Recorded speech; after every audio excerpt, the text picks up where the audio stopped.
पहले क्वेश्चन की बात करें दोस्तों तो पसीना निकलने से शरीर का सबसे उपयोगी कार्य क्या होता है। आपको बताना है कि जब शरीर से पसीना निकल जाता है तो सबसे उपयोगी कार्य क्या होता है।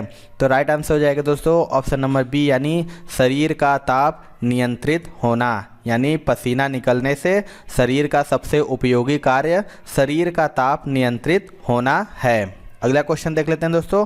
पेसमेकर का संबंध है, आपको बताना है कि इनमें से पेसमेकर का संबंध किससे है। तो इसका राइट आंसर हो जाएगा दोस्तों ऑप्शन नंबर डी यानी हृदय यानी हार्ट से। पेसमेकर जो कि एक ऐसा यंत्र है जिसका प्रयोग हृदयाघात के समय हृदय की धड़कन को संचालित व समंजित करने के लिए किया जाता है। चलिए दोस्तों अगला क्वेश्चन देख लेते हैं। निम्नलिखित में से कौन प्रोटीन का सबसे समृद्ध स्रोत माना जाता है। चार ऑप्शन है आपके पास, बताना है कि इनमें से कौन सा प्रोटीन का सबसे समृद्ध स्रोत माना जाता है। तो इसका राइट आंसर हो जाएगा दोस्तों ऑप्शन नंबर डी यानी सोयाबीन। सोयाबीन जो कि प्रोटीन सोयाबीन में पाया जाता है और मांसाहार में सर्वाधिक प्रोटीन की बात करें दोस्तों तो वह मछली में पाया जाता है। अगर शाकाहारी की बात करें तो सबसे ज़्यादा सोयाबीन में पाया जाता है प्रोटीन, और मांसाहारी की बात करें तो मछली जो होती है उसमें सबसे ज़्यादा प्रोटीन पाया जाता है। चलिए दोस्तों अगला क्वेश्चन देख लेते हैं।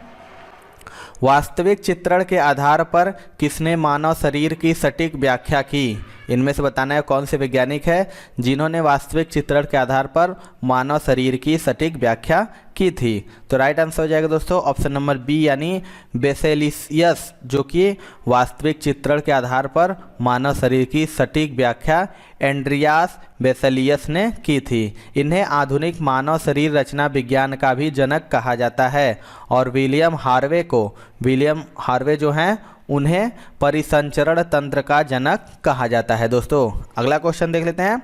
दोस्तों आपके अपकमिंग एग्जाम्स के लिए जीके एंड साइंस के बहुत ही इंपॉर्टेंट ई बुक्स मैं आपके लिए लेके आ रहा हूं दोस्तों। इसमें जीके के टॉपिक वाइज, जी हाँ दोस्तों, आप पूरा topic wise GK and static GK cover कर सकते हैं। 70 से ज्यादा टॉपिक मैंने कवर किए, इससे बाहर आपका नहीं जाने वाला, सब कुछ इसमें कवर हो जाएगा ऑल इन वन दोस्तों। इसलिए मैंने इसका नाम रखा है एक सिंगल ई बुक से आप सारे के सारे, आपको इधर उधर कहीं भटकना नहीं है। सिंगल ई बुक में सारे के सारे टॉपिक डाल दिए गए। बहुत मेहनत दोस्तों मैंने इसे बनाया है, आप इसे ले सकते हैं, डिस्क्रिप्शन बॉक्स में लिंक है। और निश्चित तौर पे आपको सब कुछ यहाँ से रिवीजन करना है एंड कवर करना है, तो इस ई बुक का लिंक डिस्क्रिप्शन बॉक्स में मिल जाएगा। एंड सेकंड दोस्तों है आपका साइंस का 1000 क्वेश्चन जो निश्चित तौर पे आपके परीक्षा में पूछे जाएंगे, और ऐसे प्रश्न जो बार बार आपके परीक्षा में पूछे गए जीव विज्ञान, रसायन विज्ञान और भौतिक विज्ञान से, जो कि कंप्लीट डिटेल के साथ है। आप सारे प्रश्न डिटेल के साथ देख सकते हैं। तो ये दोनों ई बुक बहुत ही ज्यादा इंपॉर्टेंट, निश्चित तौर पे आपको लेना चाहिए। ये वाला बुक दोस्तों 35,000 से ज्यादा स्टूडेंट ले चुके हैं। अगर आपने अभी तक नहीं लिया है तो फटाफट ले लीजिए। सभी ई बुक्स का लिंक डिस्क्रिप्शन बॉक्स मैंने दे दिया है। और आने वाले एग्जामिनेशन में कंप्लीट प्रिपरेशन कीजिए दोस्तों, निश्चित तौर पे आपको बहुत फायदा होगा, क्योंकि इसमें बहुत मेहनत किया है मैंने। निम्नलिखित में से कौन सा ऊर्जा उत्पादक है। इनमें से आपको बताना है कि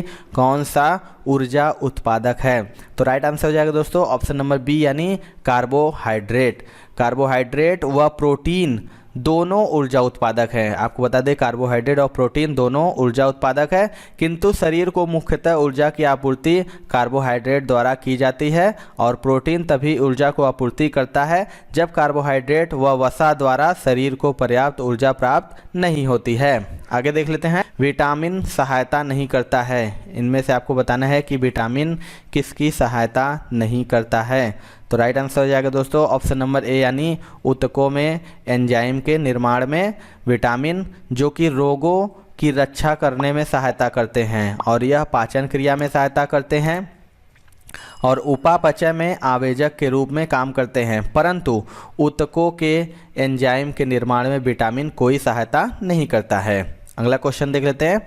मानव अंग में विटामिन नहीं करता है। आपको बताना है इनमें से कि जो मानव अंग में विटामिन है इनमें से क्या नहीं करता है। तो राइट आंसर हो जाएगा दोस्तों ऑप्शन नंबर डी कार्य शक्ति की आपूर्ति। आपको बता दें कि जो मानव अंग होता है उसमें विटामिन बी कॉम्प्लेक्स पाचन में सहायता करता है, ये पहला वाला। उसके अलावा विटामिन औषधि के उपापचन तथा वृद्धि में सहायता करता है, और परंतु कोई विटामिन कार्य शक्ति की आपूर्ति नहीं करता है। अगला क्वेश्चन देख लेते हैं दोस्तों। अग्न्याशय को पाचक रस के उत्पादन के लिए उत्तेजित करने वाला हार्मोन निम्नलिखित में से कौन है। चार ऑप्शन है, बताना है कि जो अग्न्याशय होता है को पाचन रस के उत्पादन के लिए उत्तेजित करने वाला हार्मोन कौन सा है। तो राइट आंसर इसका हो जाएगा दोस्तों ऑप्शन नंबर सी यानी सिक्रेटिन, जो कि नामक हार्मोन अग्न्याशय को पाचक रस के उत्पादन के लिए उत्तेजित करता है और यह जठर रस के स्त्रावण को कम करता है तथा अग्न्याशय की वृद्धि और सुचारू कार्यकी का भी प्रेशर करता है। चलिए दोस्तों अगला क्वेश्चन देख लेते हैं। दोस्तों यदि आप एसएससी की कंप्लीट प्रिपरेशन करना चाहते हैं दोस्तों अनअकैडमी के टॉप बैचेज आ चुके हैं टॉप एजुकेटर के साथ, जिससे आप कंप्लीट प्रिपरेशन कर सकते हैं। अपकमिंग सीएचएसएल की दोस्तों एक बैच स्टार्ट हो चुकी है 4 मई से। इस बैच के थ्रू आप सीजीएल एंड सीएचएसएल अपकमिंग 2022-23 की कंप्लीट प्रिपरेशन कर सकते हैं। इसी तरह दोस्तों बहुत सारे बैच लाइक सफलता बैच सीजीएल सीएचएसएल के लिए है, आपके लिए ऑल एग्जाम जो ऑल बैच जनरल स्टडीज के लिए देखिए एसएससी एग्जामिनेशन के लिए 4 मई से स्टार्ट हुई है। बहुत सारे ऐसे बैचेज हैं सीपीयू के लिए, कह लीजिए स्टेनोग्राफर के लिए, फाइनल पंच एसएससी एमटीएस के लिए जो कि आपका जुलाई महीने में होने वाला है, 6 मई से स्टार्ट होने वाला। इन सभी को आप एक्सेस कर सकते हैं अनअकैडमी प्लस। और अनअकैडमी प्लस में जब आएंगे दोस्तों तो यहाँ पे रेज हैंड का भी फीचर है, इसके माध्यम से आप डायरेक्ट एजुकेटर से बात कर सकते हैं कभी भी क्लास के दौरान। और दोस्तों यहाँ पे आस्क का डाउट फीचर भी इनेबल हो जाएगा जब प्लस में आएंगे। आप कभी भी दोस्तों 3 डाउट एक साथ सेंड कर सकते हैं और आपको उसका सोल्यूशन दे दिया जाएगा। ये सभी चीजें दोस्तों आप अनअकैडमी प्लस के माध्यम से ले सकते हैं। और दोस्तों उसमें भी आपको 10% का डिस्काउंट मिल जाएगा अगर आप कोड इस्तेमाल करेंगे OJ10। एक साथ OJ10 लगाएंगे तो आपको 10% का डिस्काउंट मिल जाएगा। तो फटाफट दोस्तों अनअकैडमी प्लस सब्सक्रिप्शन ले लीजिए और अपने प्रिपरेशन को कंप्लीट कीजिए। संतुलित भोजन में क्या होता है? आपको बताना है कि संतुलित भोजन में इनमें से क्या होता है। तो राइट आंसर हो जाएगा दोस्तों ऑप्शन नंबर ए यानी सूक्ष्म व व्यापक पोषण, जबकि संतुलित भोजन में ये सूक्ष्म और व्यापक पोषण होता है। अगला क्वेश्चन देख लेते हैं दोस्तों। हमारे आहार का निम्न में से कौन सा भाग हड्डियों और दांतों की संरचना के लिए आवश्यक है? वेरी वेरी इंपॉर्टेंट ये क्वेश्चन है, मोस्ट रिपीटेड, मैक्सिमम बार एग्जाम में ये क्वेश्चन पूछा है दोस्तों। आपको बताएं जो हमारे आहार का कौन सा भाग है जो हड्डियों और दांतों की संरचना के लिए आवश्यक है? तो इसका राइट आंसर हो जाएगा दोस्तों ऑप्शन नंबर सी यानी कैल्शियम। कैल्शियम जो कि हमारे शरीर में अस्थियों तथा दांतों की संरचना के लिए आवश्यक होता है और फास्फोरस भी कैल्शियम के साथ मिलकर अस्थियों तथा दांतों का निर्माण करता है। चलिए दोस्तों अगला क्वेश्चन देख लेते हैं। क्रेनियम के ऊपरी भाग को ढकने वाली मांसपेशी का नाम है। बताना है कि जो क्रेनियम के ऊपरी भाग को ढकने वाली मांसपेशी का नाम क्या है? तो राइट आंसर हो जाएगा ऑप्शन नंबर ए यानी गेलिया एपोन्यूरोटिका, जो कि यह सघन तंतुमय ऊतकों की एक कड़ी परत है जो कपालिका के ऊपरी भाग को ढकने का कार्य करती है। चलिए दोस्तों अगला क्वेश्चन देखते हैं। मनुष्य के शरीर में क्रेनियल तंत्रिकाओं की संख्या कितनी है? आपको बताना है कि जो मनुष्य के शरीर में क्रेनियल तंत्रिका होती है उसकी संख्या कितनी होती है? तो इसका राइट आंसर हो जाएगा ऑप्शन नंबर ए यानी 12 जोड़ी। कपालीय तंत्रिका यानी जिसे हम क्रेनियल नर्व कहते हैं, ऐसी तंत्रिकाएं हैं जिनका उद्गम सीधे मस्तिष्क से होता है और मानव शरीर में 12 जोड़ी कपालीय तंत्रिकाएं पाई जाती हैं। अगला क्वेश्चन देख लेते हैं दोस्तों। हमारे भोजन में संरचनात्मक खाद्य पदार्थ है। आपको बताना इनमें से हमारे भोजन में संरचनात्मक खाद्य पदार्थ कौन सा है? ये भी मोस्ट इंपॉर्टेंट है दोस्तों, अब मैक्सिमम बार रिपीट हुआ है। तो राइट आंसर हो जाएगा दोस्तों ऑप्शन नंबर सी यानी विटामिन एवं खनिज से हमें कोई ऊर्जा प्राप्त नहीं होती है। इन्हें संरचनात्मक खाद्य पदार्थ कहा जाता है क्योंकि यह शरीर के प्रतिरक्षा तंत्र के लिए आवश्यक होते हैं। अगला क्वेश्चन देख लेते हैं दोस्तों। किस में प्रोटीन नहीं पाया जाता? मोस्ट इंपॉर्टेंट है ये भी दोस्तों, बताना है इनमें से किस में प्रोटीन नहीं पाया जाता। तो राइट आंसर हो जाएगा दोस्तों ऑप्शन नंबर सी यानी चावल में। आपको बता दें कि मांस हो गया, दाल हो गया, दूध हो गया में अच्छे स्रोत हैं प्रोटीन के, और चावल में कोई प्रोटीन नहीं पाया जाता या बहुत कम पाया जाता है। चावल की बात करें तो इसमें कार्बोहाइड्रेट का अच्छा स्रोत है। अगला क्वेश्चन देख लेते हैं। बेरी रोग किस विटामिन की कमी से होता है? आपको बताना है कि जो बेरी रोग होता है वो किस विटामिन की कमी से होता है। तो राइट आंसर हो जाएगा दोस्तों ऑप्शन नंबर बी यानी विटामिन बी। विटामिन बी की कमी से बेरी रोग हो जाता है। अगला क्वेश्चन देख लेते हैं। विटामिन ई का रासायनिक नाम है। मोस्ट इंपॉर्टेंट ये क्वेश्चन है दोस्तों, बताना है कि जो विटामिन ई है उसका रासायनिक नाम क्या है? तो राइट आंसर हो जाएगा दोस्तों ऑप्शन नंबर डी यानी टोकोफेरॉल। आपको बता दें विटामिन ई का जो रासायनिक नाम है टोकोफेरॉल। और अन्य विटामिनों की बात करें दोस्तों तो विटामिन ए होता है, उसका जो रासायनिक नाम हो जाएगा रेटिनॉल होता है। इसके अलावा B1 की बात करें तो थायमीन हो जाता है, B2 की बात करें तो राइबोफ्लोविन होता है, और B6 की बात करें तो पायरिडॉक्सिन होता है, और विटामिन सी की बात करें तो एस्कॉर्बिक एसिड हो जाता है, विटामिन डी का कैल्सीफेरॉल और विटामिन के का फिलोक्विनोन हो जाता है। अगला क्वेश्चन देख लेते हैं, विटामिन बी कॉम्प्लेक्स के अभाव से होता है। आपको बताना है कि विटामिन बी कॉम्प्लेक्स के अभाव से कौन सा नामक रोग हो जाता है। Very very important and most repeated हुआ है क्वेश्चन।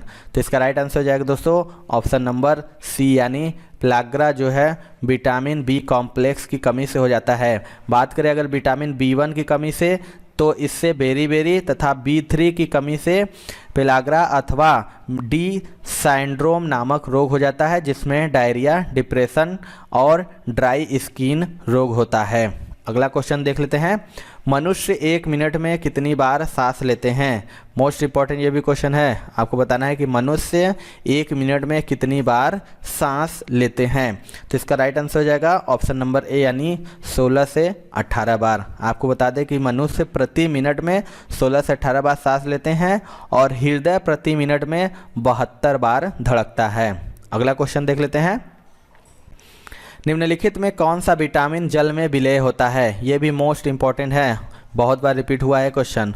आपको बताना है कि कौन सा विटामिन है इनमें से जो जल में विलय होता है। तो राइट आंसर हो जाएगा दोस्तों ऑप्शन नंबर सी, यानी विटामिन सी। आपको बता दें दोस्तों कि विटामिन बी व विटामिन सी जल में विलय होते हैं और शेष सभी विटामिन ए हो गया, डी हो गया, ई हो गया तथा के विटामिन वसा में विलय होते हैं। चलिए अगला क्वेश्चन देख लेते हैं दोस्तों, निम्नलिखित में से कौन सा रसायन जल में विलय है। मोस्ट इंपॉर्टेंट है, अभी आपको मैंने बताया है कि इनमें से कौन सा रसायन जल में विलय है। तो राइट आंसर हो जाएगा दोस्तों ऑप्शन नंबर बी, यानी इंसुलिन। बात करें इंसुलिन जल में पूर्णतया विलय है, परंतु एथिल ईथर, टाइलून और तथा उदासीन एथिल एल्कोहल में अविलय हैं। अगला क्वेश्चन देख लेते हैं दोस्तों, टिबिया फिबुला नामक हड्डी किसमें पाई जाती है। आपको बताना है कि जो टिबिया फिबुला नामक हड्डी होती है वो इनमें से किस में पाई जाती है। तो राइट आंसर हो जाएगा दोस्तों ऑप्शन नंबर बी, यानी टांग में। टिबिया फिबुला नामक हड्डी टांग में पाई जाती है और रेडियो अल्ना नामक हड्डी भुजा में पाई जाती है। अगला क्वेश्चन देख लेते हैं दोस्तों, एक शाकाहारी को अपने शरीर के लिए आवश्यक फास्फोरस कहाँ से मिल सकता है। आपको बताना इनमें से एक जो शाकाहारी होता है उसको अपने शरीर के लिए आवश्यक फास्फोरस कहाँ से मिल सकता है। तो राइट आंसर हो जाएगा ऑप्शन नंबर डी, यानी दूध से, मिल्क से। दूध जो कि फास्फोरस का एक अच्छा स्रोत माना जाता है और फास्फोरस दूध के अलावा पनीर, हरी पत्तेदार सब्जियां, बाजरा, रागी, गिरी, जई का आटा इत्यादि में भी पाया जाता है। अगला क्वेश्चन देख लेते हैं दोस्तों, बढ़ते हुए क्रम में मानव शरीर में विद्यमान प्रमुख तत्व है। आपको बताना है कि बढ़ते हुए क्रम में बताना है कि मानव शरीर में विद्यमान प्रमुख तत्व कौन से हैं। मोस्ट इंपॉर्टेंट है ये क्वेश्चन। तो इसका राइट आंसर हो जाएगा दोस्तों ऑप्शन नंबर डी, यानी सोडियम हो गया, गंधक हो गया, पोटेशियम, फास्फोरस, कैल्शियम। अगर हम मात्रा की बात करें दोस्तों तो सोडियम की जो मात्रा होती है वो होती है 0.2%। गंधक की बात करें दोस्तों तो इसकी मात्रा हो जाती है 0.25%। और इसी तरह पोटेशियम की बात करें दोस्तों तो इसका मात्रा है 0.35%।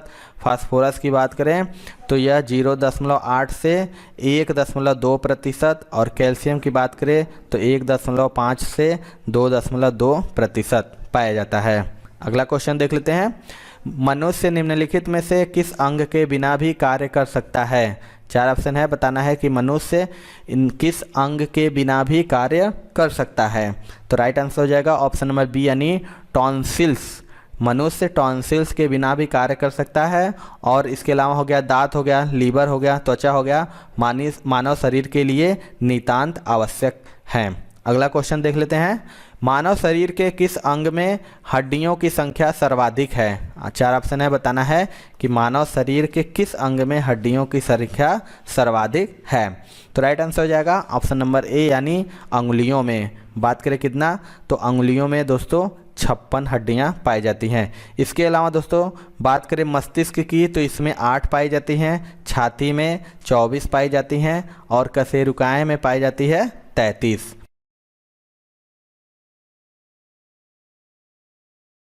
तो पहला क्वेश्चन है दोस्तों, 100 डिग्री सेल्सियस पर वाष्प पानी की तुलना में ज़्यादा गर्म होता है, क्यों? आपको बताना है कि जो 100 डिग्री सेल्सियस पर वाष्प पानी की तुलना में ज़्यादा गर्म होता है, क्यों? तो इसका राइट आंसर हो जाएगा दोस्तों ऑप्शन नंबर सी यानी वाष्प जो कि अधिक ऊष्मा प्रस्तुत कर सकता है। यानी उबलते जल की तुलना में भाप में प्रति ग्राम 536 कैलोरी ऊष्मा अधिक होती है और भाप की इस अतिरिक्त ऊष्मा से ही 100 डिग्री सेल्सियस पर ताप पर वाष्प पानी की तुलना में ज़्यादा गर्म होती है। अगला क्वेश्चन देख लेते हैं दोस्तों, ऊष्मा प्रवाह निम्नलिखित में से किस के अंतर का परिमाण है? आपको बताना है कि जो ऊष्मा प्रवाह है वो किसके अंतर का परिमाण है। तो इसका राइट आंसर हो जाएगा दोस्तों ऑप्शन नंबर ए यानी तापमान, टेम्परेचर का। ऊष्मा प्रवाह जो कि तापमान में अंतर का परिणाम है और ऊष्मा का प्रवाह तब तक होता रहता है जब तक कि तापांतर शून्य न हो जाए। चलिए दोस्तों अगला क्वेश्चन देख लेते हैं, कैलोरी मीटर सामान्यतया बनता है। आपको बताना है जो कैलोरी मीटर होता है वो किसका बनाया जाता है। मोस्ट इंपॉर्टेंट ये क्वेश्चन है, मैक्सिमम बार रिपीट हुआ है। तो इसका राइट आंसर हो जाएगा दोस्तों ऑप्शन नंबर ए यानी तांबे से। आपको बता दें तांबा जो कि ताप का अच्छा सुचालक होता है और अलग अलग ताप का जल उसमें डालने पर जल का ताप पूरे कैलोरीमीटर में जल्दी से फैल जाता है और प्रयोग करने में आसानी होती है। इसीलिए कैलोरीमीटर सामान्यतः तांबे का बनाया जाता है। अगला क्वेश्चन देख लेते हैं दोस्तों, एक्सरे का खोज किसने किया था? मोस्ट इंपॉर्टेंट है क्वेश्चन ये दोस्तों, मैक्सिमम बार रिपीट हुआ है। आपको बताना है जो एक्सरे है उसका खोज किस वैज्ञानिक ने किया था। तो राइट आंसर हो जाएगा दोस्तों ऑप्शन नंबर सी यानी रोएंटजन ने। आपको बता दें कि 1895 में जर्मन वैज्ञानिक प्रोफेसर रोएंटजन ने कैथोड नली से एक्स किरणों की खोज की थी और इन्हें रोएंटजन किरणें भी कहते हैं। इस खोज के लिए प्रोफेसर रोएंटजन को वर्ष 1901 में फिजिक्स का नोबेल पुरस्कार भी मिला है। अगला क्वेश्चन देख लेते हैं दोस्तों, एक्स किरणें पार नहीं कर सकती हैं। आपको बताना है कि इनमें से एक्स किरणें किसे पार नहीं कर सकती हैं। तो इसका राइट आंसर हो जाएगा दोस्तों ऑप्शन नंबर बी यानी मानव अस्थि को। एक्स किरणें जो कि मानव अस्थि को नहीं पार कर सकती हैं क्योंकि इनका घनत्व अधिक होता है। आगे देख लेते हैं दोस्तों, ऊर्जा उत्पादन के लिए आवश्यक ताप नाभिकीय अभिक्रिया होती है। आपको बताना है कि जो ऊर्जा उत्पादन के लिए आवश्यक ताप नाभिकीय अभिक्रिया होती है। तो राइट आंसर हो जाएगा ऑप्शन नंबर बी यानी तारों के अंदर। आपको बता दें कि जो ऊर्जा उत्पादन के लिए आवश्यक ताप नाभिकीय अभिक्रियाएं तारों के अंदर होती हैं और सूर्य से प्राप्त ऊष्मा उसके अंदर होने वाली संलयन की क्रिया का परिणाम है और इस ऊर्जा को सौर ऊर्जा भी कहते हैं। अगला क्वेश्चन देख लेते हैं दोस्तों, केल्विन पैमाने के किस बिंदु पर जल उबलता है? आपको बताना है कि केल्विन पैमाने के किस बिंदु पर जल उबलने लगता है। तो इसका राइट आंसर हो जाएगा दोस्तों ऑप्शन नंबर बी यानी 373 केल्विन के पैमाने पर जल बिंदु उबलने लगता है। अगला क्वेश्चन देख लेते हैं दोस्तों, निम्नलिखित किस जगह पर पानी का क्वथनांक उच्चतम होता है? आपको बताना है इनमें से किस जगह पर पानी का जो क्वथनांक होता है वो उच्चतम होता है। तो राइट आंसर हो जाएगा ऑप्शन नंबर ए यानी मृत सागर, डेड सी में। किस लिए? तो जिस जगह पर वायु का दबाव अधिक होता है वहाँ पानी का क्वथनांक भी अधिक होता है और जहाँ वायु दाब कम होगा वहाँ पानी का क्वथनांक भी कम होता है। और मृत सागर की बात करें तो इसका तल समुद्र तल से भी नीचा है, अतः वहाँ वायु दाब अधिक होगा, इसीलिए मृत सागर में पानी का क्वथनांक अधिक होगा। अगला क्वेश्चन देख लेते हैं दोस्तों, निम्नलिखित में से कौन सा रासायनिक परिवर्तन नहीं है। आपको बताना है इनमें से कौन सा रासायनिक परिवर्तन नहीं है। तो इसका राइट आंसर हो जाएगा दोस्तों ऑप्शन नंबर डी, यानी पानी का वाष्प में रूपांतरण। जो पानी का वाष्प में रूपांतरण होता है एक भौतिक परिवर्तन है, क्योंकि यह एक स्थायी परिवर्तन नहीं है और न ही इससे कोई ऐसा नया पदार्थ बनता है जो पानी के घटकों के गुणों से भिन्न हो। अगला क्वेश्चन देख लेते हैं दोस्तों, वातानुकूलन प्रणाली नियंत्रित करती है। आपको बताना है जो कि वातानुकूलन है वो प्रणाली नियंत्रित करती है। तो इसका राइट आंसर हो जाएगा दोस्तों ऑप्शन नंबर डी, यानी उपर्युक्त सभी को। बता दें कि वातानुकूलन जो प्रणाली होती है वो तापमान, आर्द्रता और वायु वेग को नियंत्रित करती है, क्योंकि मनुष्य के लिए आरामदेह स्थिति बनाने के लिए इन तीनों का अनुकूलन आवश्यक है। मोस्ट इंपॉर्टेंट यह क्वेश्चन है दोस्तों। अगला क्वेश्चन देख लेते हैं, तापमान की वृद्धि के साथ कार्बन प्रतिरोध।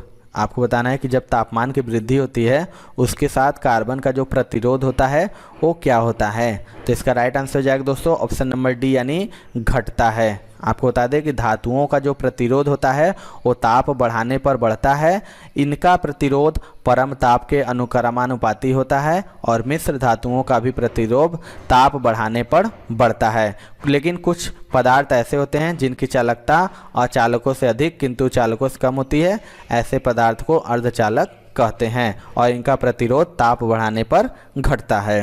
अगला क्वेश्चन देख लेते हैं दोस्तों, अधिकतम साधारणतः प्रयुक्त वाट मापी है। आपको बताना है कि अधिकतम साधारणतः प्रयुक्त वाट मापी इनमें से क्या है। तो इसका राइट आंसर हो जाएगा दोस्तों ऑप्शन नंबर सी, यानी डायनोमीपी प्रकार, यानी अधिकतम साधारणतः प्रयुक्त वाट मापी डायनोमापी प्रकार का वाट मापी होता है।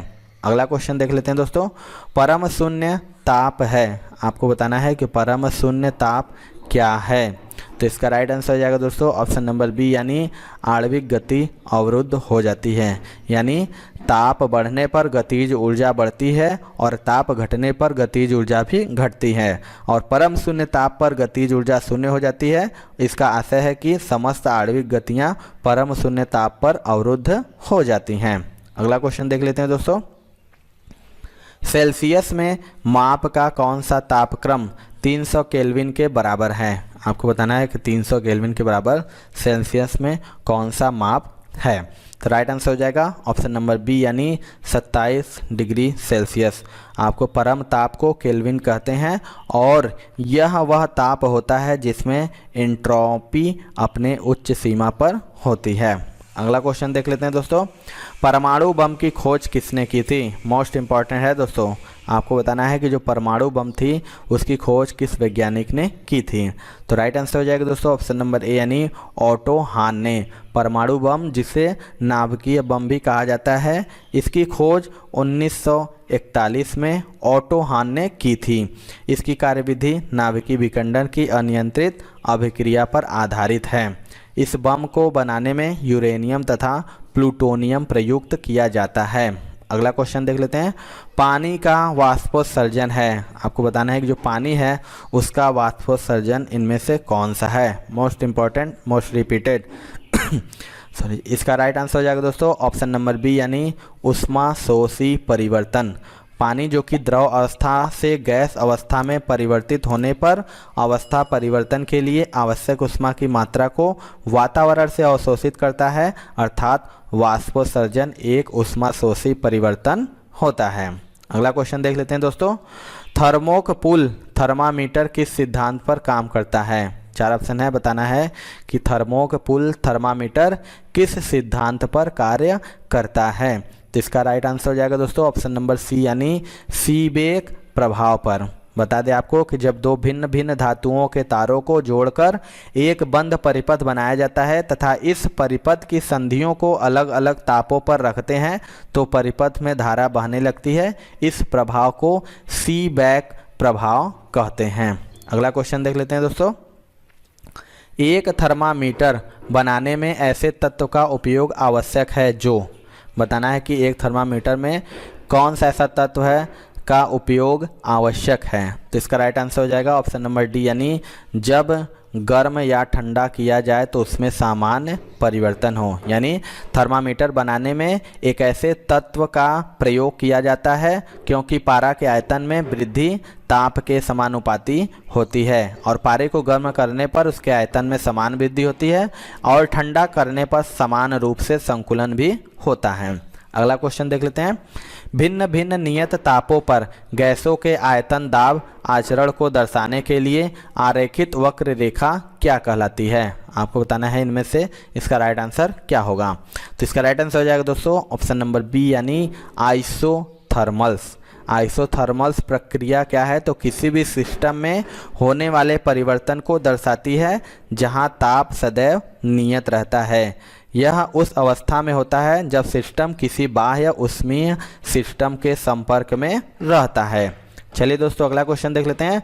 निम्नलिखित में कौन विद्युत का सबसे अच्छा कुचालक है? आपको बताना है, most important and most repeated question है। इनमें से कौन विद्युत का सबसे अच्छा कुचालक है? तो इसका राइट आंसर हो जाएगा दोस्तों ऑप्शन नंबर सी, यानी लकड़ी। बात करें तो विद्युत का कुचालक उसे कहते हैं जिससे होकर विद्युत आगे नहीं जा पाती है। इन सभी में लकड़ी विद्युत का सबसे अच्छा यानी ज़्यादा अवरोधक है, अतः लकड़ी विद्युत का सबसे अच्छा कुचालक है। अगला क्वेश्चन देख लेते हैं दोस्तों। यदि 0 डिग्री सेल्सियस पर बर्फ़ के एक टुकड़े को एक बर्तन में मिलाया जाता है जिसमें पानी 0 डिग्री सेल्सियस पर है तो क्या होगा? तो इसका राइट आंसर हो जाएगा ऑप्शन नंबर सी, यानी कोई बर्फ़ नहीं पिघलेगी। बात करें 0 डिग्री सेल्सियस के बर्फ़ को 0 डिग्री सेल्सियस के पानी में बदलने के लिए उसमें 80 कैलोरी गुप्त ऊष्मा की आवश्यकता होती है, परंतु पानी भी 0 डिग्री सेल्सियस पर है जिससे बर्फ़ कोई ऊष्मा नहीं ले पाएगी, इसीलिए ही बर्फ़ ज्यों की त्यों बनी रहेगी। अगला क्वेश्चन देख लेते हैं दोस्तों। वायुमंडल के किस प्रकार की स्थिति को चक्रवात से प्रस्तुत किया जाता है? आपको बताना है कि इनमें से वायुमंडल के किस प्रकार की स्थिति को चक्रवात से प्रस्तुत किया जाता है।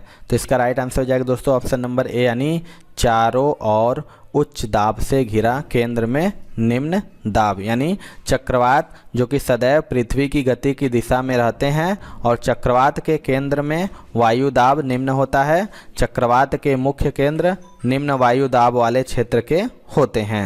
अगला क्वेश्चन देख लेते हैं दोस्तों। ताप का एसआई मात्रक है। आपको बताना है कि इनमें से ताप का एसआई मात्रक क्या है? तो इसका राइट आंसर हो जाएगा दोस्तों ऑप्शन नंबर डी, यानी केल्विन। बात करें ताप का जो एसआई पद्धति में केल्विन में मापा जाता है, इसीलिए ताप का जो एसआई पद्धति में मात्रक होता है वो क्या होता है? तो केल्विन होता है। अगला क्वेश्चन देख लेते हैं दोस्तों। ताप में वृद्धि से प्रत्यास्थ मापों के मापन। आपको बताना है इनमें से इसका राइट आंसर क्या होगा। ताप में वृद्धि से प्रत्यास्थ मापों के मापन में क्या प्रभाव होता है? तो राइट आंसर हो जाएगा ऑप्शन नंबर ए, यानी घटते हैं। आपको बता दें कि ताप बढ़ाने पर प्रत्यास्थ मान घटते हैं क्योंकि ताप बढ़ाने से पदार्थों की अवस्था में परिवर्तन हो जाता है। अगला क्वेश्चन देख लेते हैं दोस्तों। दाब बढ़ाने पर बर्फ का गलनांक में क्या परिवर्तन होता है? आपको बताएं दाब बढ़ाने पर बर्फ का गलनांक क्या हो जाता है? राइट आंसर हो जाएगा दोस्तों ऑप्शन नंबर ए, यानी घटता है। आपको बता दें कि दाब बढ़ाने पर बर्फ़ का जो आयतन है वो घटता है क्योंकि 4 डिग्री सेल्सियस पर पानी का आयतन न्यूनतम होता है, इसलिए दाब बढ़ाने पर बर्फ़ के गलने की प्रवृत्ति बढ़ जाती है और उसका गलनांक कम हो जाता है।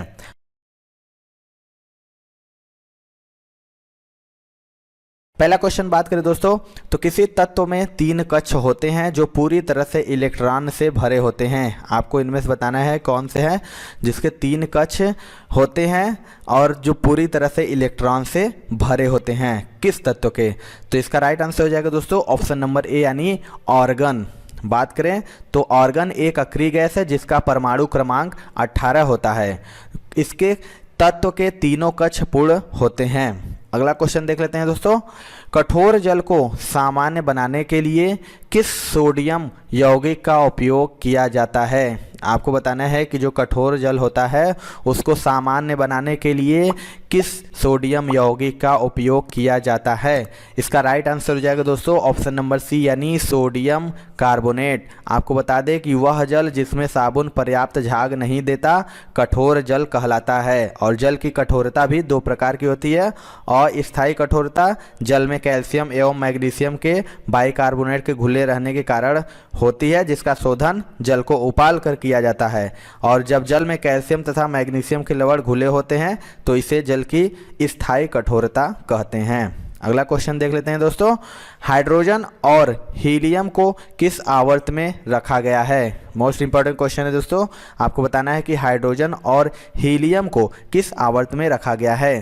तो इसका राइट आंसर हो जाएगा ऑप्शन नंबर सी यानी पहले आवर्त में। बता दें कि हाइड्रोजन और हीलियम को आवर्त सारणी के पहले आवर्त में रखा गया है और इन दोनों ही तत्वों में केवल एक कक्षक पाया जाता है, अतः इन्हें प्रथम आवर्त रखा गया है, क्योंकि आवर्त सारणी में आवर्त इनमें उपस्थित तत्वों के कक्षकों की संख्या को भी प्रदर्शित करते हैं। अगला क्वेश्चन देख लेते हैं दोस्तों, मेंडल का नियम बताता है कि तत्वों के गुण उनके खाली स्थान है के आवर्ती फलन होते हैं। आपको बताना है कि जो मेंडल का नियम है वो क्या है कि तत्वों के गुण उनके आवर्ती फलन होते हैं। तो इसका राइट आंसर हो जाएगा दोस्तों ऑप्शन नंबर ए यानी परमाणु द्रव्यमान। बता दें कि जो मेंडलीव के नियम के अनुसार तत्वों के गुण उनके परमाणु द्रव्यमानों के आवर्ती फलन होते हैं। अगला क्वेश्चन देख लेते हैं दोस्तों, प्रत्येक आवर्त के अंत में संयोजी सेल होता है। आपको बताना है कि प्रत्येक आवर्त के अंत में जो संयोजी सेल होता है वो क्या होता है। तो इसका राइट आंसर हो जाएगा दोस्तों ऑप्शन नंबर डी यानी पूर्ण रूप से भरा हुआ। आपको बता दें कि आधुनिक आवर्त सारणी में 7 आवर्त 18 समूह होते हैं और आवर्त जो कि 36 पंक्तियों में तत्वों की स्थिति व्यक्त करते हैं, जबकि समूह ऊर्ध्वाधर स्तंभों में तत्वों की स्थिति व्यक्त करते हैं। तो आधुनिक आवर्त सारणी के किस समूह में पूर्ण संयोजी कोष और रासायनिक रूप से निष्क्रिय तत्व होते हैं? आपको बताना है कि वह आवर्त सारणी कौन सी है जिसमें पूर्ण संयोजी कोष और रासायनिक रूप से निष्क्रिय तत्व होते हैं। तो इसका राइट आंसर हो जाएगा ऑप्शन नंबर बी यानी 18।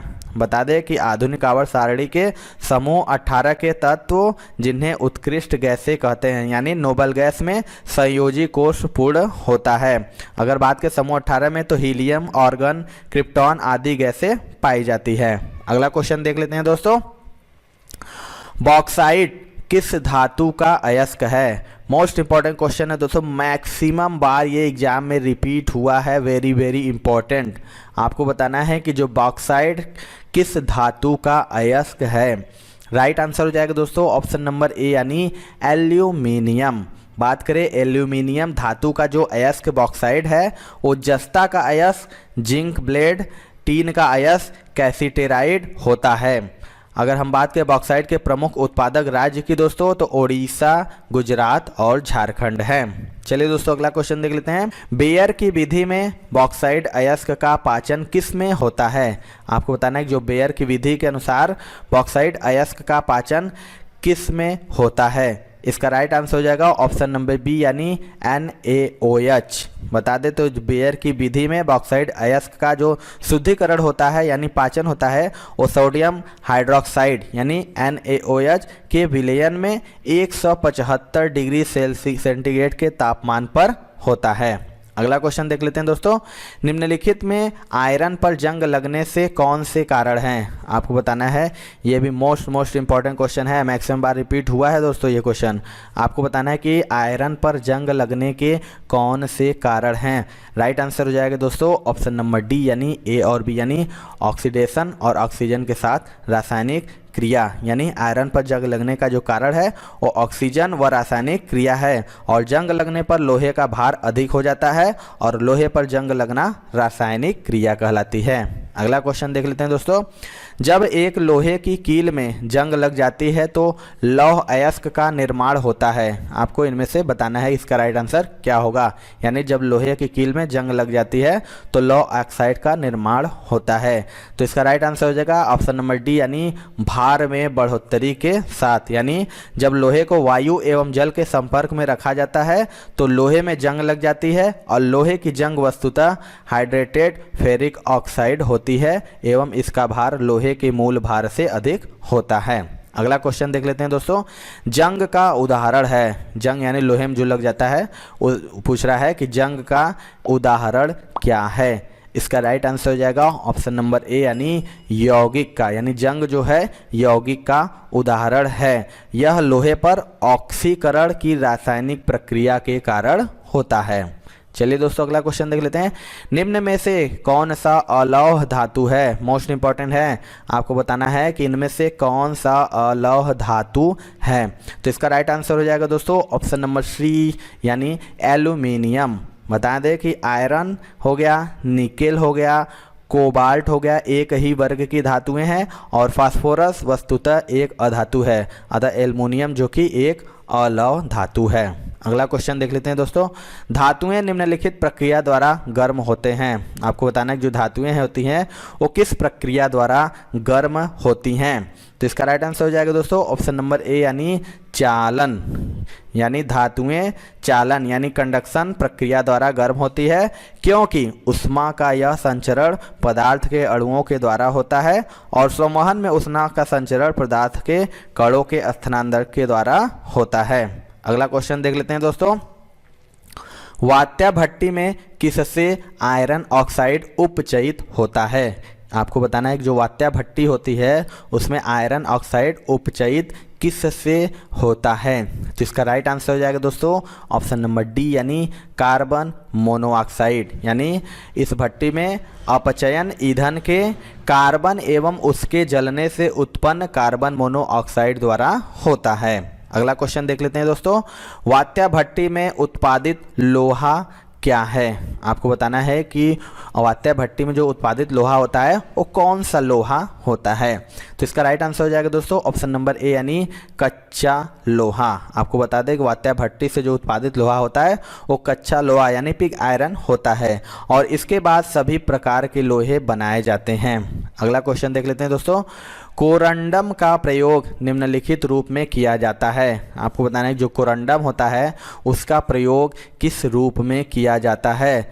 तो इसका राइट आंसर हो जाएगा दोस्तों ऑप्शन नंबर डी, यानी इनमें से कोई नहीं। आपको बता दें जो कोरंडम होता है वो एल्युमिनियम का अयस्क होता है। इसका प्रयोग एल्यूमिनियम धातु के निष्कर्षण में किया जाता है। अगला क्वेश्चन देख लेते हैं दोस्तों। पीतल एक मिश्र धातु है जबकि वायु क्या है? आपको इनमें से बताना है कि पीतल अगर एक मिश्र धातु है तो वायु क्या है। तो इसका राइट आंसर हो जाएगा दोस्तों ऑप्शन नंबर बी, यानी वायु जो कि मिश्रण है। पीतल जो कि तांबा तथा जस्ते की बनी होती है और जबकि वायु विभिन्न गैसों का मिश्रण होता है दोस्तों। अगला क्वेश्चन देख लेते हैं दोस्तों। तांबा एवं जस्ता मिश्रण है। आपको बताना है इनमें से तांबा एवं जस्ता का जो मिश्रण होता है वो क्या कहलाता है। ये भी मोस्ट इंपॉर्टेंट है, वेरी मोस्ट रिपीटेड। मैक्सिमम बार ये क्वेश्चन रिपीट होता है दोस्तों कि तांबा तथा जस्ता मिश्रण है। तो राइट आंसर हो जाएगा दोस्तों ऑप्शन सी, यानी पीतल का। आपको बता दें कि पीतल कॉपर तथा जिंक की मिश्र धातु शेष हैं और जो तीनों विकल्प हैं दोस्तों ये तांबा तथा जस्ता मिलाकर पीतल बनाया जाता है। और पीतल की बात करें तो 70% तांबा एवं 30% जस्ता होता है। अगला क्वेश्चन देख लेते हैं दोस्तों। कांसा मिश्र धातु है। इनमें से बताना है कि जो कांसा है वो किसकी मिश्र धातु है। ये भी मोस्ट इंपॉर्टेंट क्वेश्चन है दोस्तों। तो इसका राइट आंसर हो जाएगा दोस्तों ऑप्शन नंबर ए, यानी कॉपर और टीन का। कांसा जो कि मिश्र धातु में कॉपर तथा टीन होता है और पीतल में एक बात करें दोस्तों तो कॉपर तथा जिंक तथा जर्मन सिल्वर में तांबा, निकिल और जिंक होता है। अगला क्वेश्चन देख लेते हैं दोस्तों। ब्रांज एक मिश्र धातु है, इसके घटक है। आपको बताना है कि जो ब्रांज है वो एक मिश्र धातु है और इसके घटक कौन से हैं। तो इसका राइट आंसर हो जाएगा दोस्तों ऑप्शन नंबर डी यानी CuSn यानी कांसा यानी ब्रांज जो कि एक मिश्र धातु है। इसके प्रमुख घटक यानी कॉपर हैं जो कि 88% है तथा टीन जो कि 12% है। अगला क्वेश्चन देख लेते हैं दोस्तों।